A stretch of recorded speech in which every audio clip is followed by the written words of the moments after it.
Hey everyone, welcome back to the channel. In today's video, I'll show you how to block someone on Microsoft Teams. If you are getting unwanted messages or just need some privacy, blocking is a simple solution. So, let's get started. First of all, open Microsoft Teams on your computer and make sure you are logged into your account.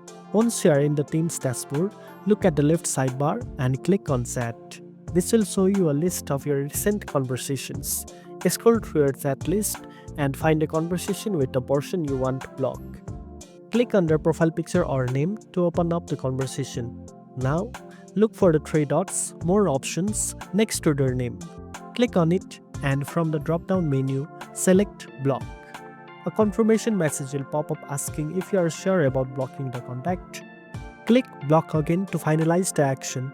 Once blocked, this person will no longer be able to message or call you on the Teams. And that's it. Now you know how to block someone on Microsoft Teams quickly and easily. If this video helped, don't forget to like, share, and subscribe for more tech tips. See you in the next one.